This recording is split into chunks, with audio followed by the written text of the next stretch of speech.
Hey everyone, and welcome back to Kitchen Foundations. We are on episode number 3. Here at Kitchen Foundations, we focus on 3 things. We focus on great technique, solid equipment, and the best possible ingredients you can find in your area. Today we're going to make Honeycrisp apple cobbler, and to do that, we are going to use this Staub Stoneware bakeware. So we did Staub on the last episode, and I didn't really want to repeat it, but I found a really great deal on this thing. I went to Home Goods and I got it for like 20 bucks. And between my wife and I, we have 8 children together. She has 5 and I have 3. We have Winnie here, who is the newest member of our family, is also. So actually we have 10 with our 2 dogs. So anyway, we have to bargain hunt, and I like really nice high-end cookware, and we're on a budget, and I can't afford to pay full price, so I have to bargain hunt. And I went to Home Goods, and I saw that for $20, and sold, ring me up. Like I'm not going to find that at a better price. Honestly, I don't pay full price for any of my cookware. If you're patient enough and you know where to look, then you don't have to. Like all my enamel cast iron and my all-clad pans and everything like that, I haven't paid full price for any of it. So we can talk about that. We can talk about where to find bargains and where to shop around and when the best times of the year to do that. But anyway, we're gonna make some Honeycrisp apple cobbler today in this, and let's get to it. So we're gonna start making our apple cobbler now. Here's a quick shot of all the ingredients that we're gonna need.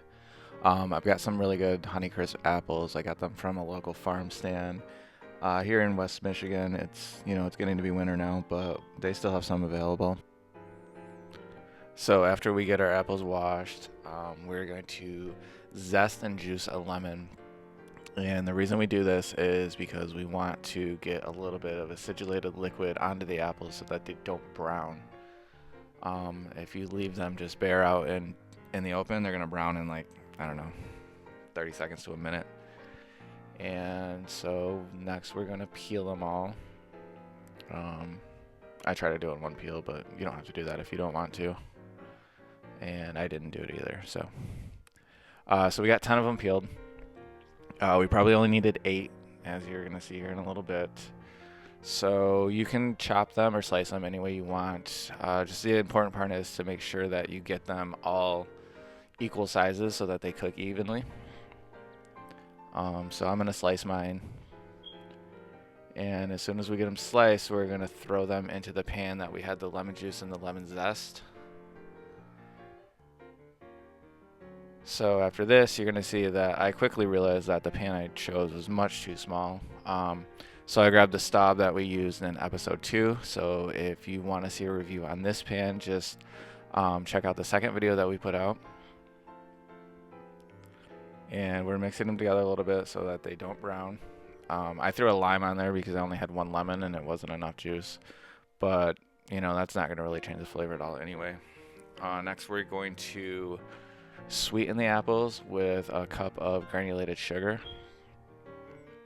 And then also we're going to do a half cup of, I have light brown sugar, but dark would work too.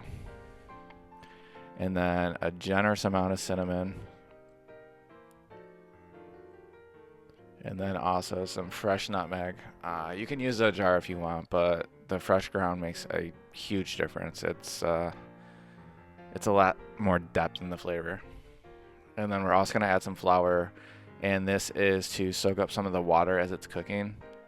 You'll see later that I probably should have done more flour, probably double what I did. And then salt too. So you're going to want to salt it, so don't think that it's going to make your apples taste salty. It's going to actually bring out the flavor. They're going to taste more apple-lily, if that's a word. Sorry, it's a little bit of a tongue twister. Next, we're going to put together all the ingredients for the cobbler topping. It's like 3.5 cups of flour, I believe. I'll put the recipe for this down below. Normally I don't like recipes, but this is baking, so we learned in culinary school that these aren't really recipes; they're more like formulas. Again, some granulated sugar, And then we need some kosher salt. Next will be some baking powder.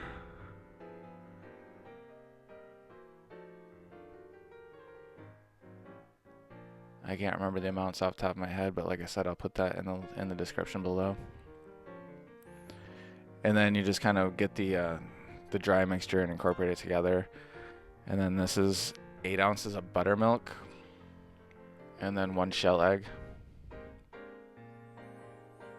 Large is a good size for this. And then we put the wet onto the dry, and I'm using a fork to incorporate it. And then you got to use your hand a little bit to kind of squish it together, but you don't want to overwork it because you don't want it to form too much glue, and else it'll be tough.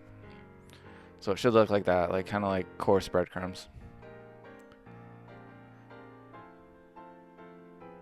So after the apples have cooked down a little bit, you add a little bit of vanilla, and you do it now because vanilla extract is alcohol based, and if you add it too early, all the alcohol is going to evaporate and you'll lose a lot of that vanilla flavor. And then I'm pouring just a little bit of olive oil in the pan. You can use any oil that you want. Some people might think that olive oil is going to add flavor. It's not going to in this. And then we're just ladling all our filling into the baking dish, and we're going to dump all the extra little bit of caramel that's in the pan. And then we're going to put the topping that we made. So this is a cobbler, which is more like a pastry topping.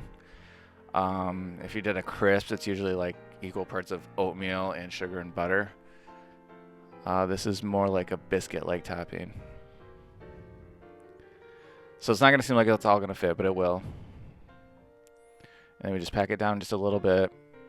And then next we're going to dice up our butter.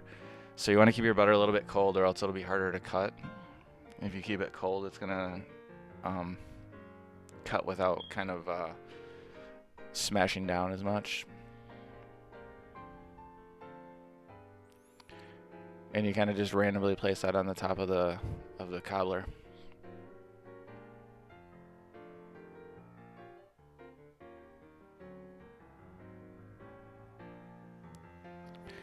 And get all that on there, and then into the oven. And you're for sure gonna want to put that on a baking dish, or a baking pan, I mean, because it's gonna bubble over, and if you don't, you're gonna have a mess on your hand inside your oven. So next we're gonna make the Chantilly cream that's gonna go on top of it. That's just heavy whipping cream and vanilla extract. A little bit of lemon zest and juice would be nice here too. So you just start it off on medium speed, and once you start aerating a little bit, that's when you want to add your sugar. So a couple ramen spoons full of powdered sugar. And you want to go slow after you add that, because otherwise you're going to have powdered sugar everywhere. And then we're just going to whip this until it forms soft peaks. So it kind of looks just like that. You could go to stiff peaks too. This was just going to have a little bit of softer texture. And pulling the cobbler out, and it's not quite as brown as I would like it, so we're going to turn on our broiler. And you can see all the little stuff that bubbled over. So into the broiler, and do not leave it unattended because it'll go from pale to really dark really fast. And as you can see, this was only just a few minutes in the broiler. And it's golden brown now. And now we're going to serve it up a little bit. I got a little impatient when I was doing this, so it's really important to let this set, because all of the pectin in the fruit will help solidify any liquid that's in there. So a couple hours would be good for this. I did it after an hour, and the filling was still a little bit soft. And then some of the Chantilly cream, it's kind of got the look of like a soft poached egg, and then some caramel and more cinnamon. And there it is.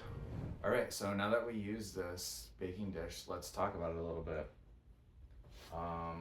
So it's made by Staub, which is traditionally a French-made company. So they have two different lines that they have. They have their enameled cast iron, and then they have their stoneware baking dishes. So all of their enamel cast iron is made in France, but unfortunately, their stoneware baking dishes are made in China. So I don't really like that, but the construction is nice. It's hefty. The finish is pretty good. It's pretty bright white. I don't really see any imperfections. The bottom's a little nicked up, but that might be just from use.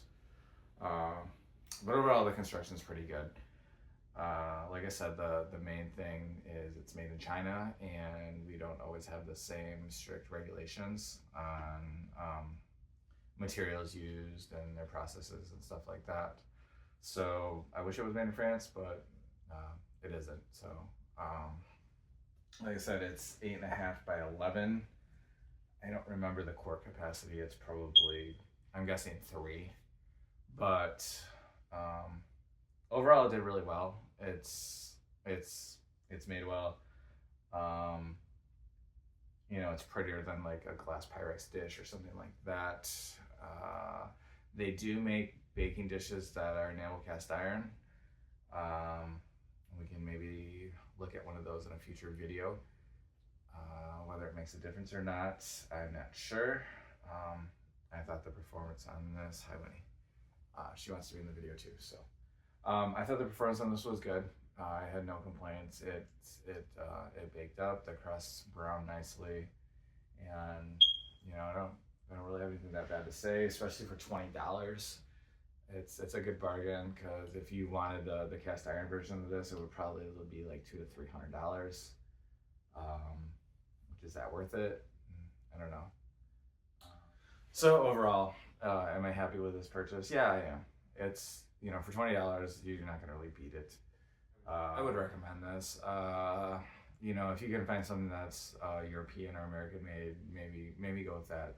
But even like Lacrosse, their bakeware isn't made in France either. I believe that's made in Thailand. So, and there's some other, I don't know, I think it's Williams Sonoma has a brand that's made in Portugal. So I don't know that there's any brands that are made here in the United States or France or Italy or something like that. If you guys know, let me know. Post it in the comments. And I'm always looking to learn new things, because I'm by no means an expert on everything. So if you guys know, tell me. Anyway, like I said, I bought this because of the price and the deal that I got on it. Anyway, I really appreciate you watching.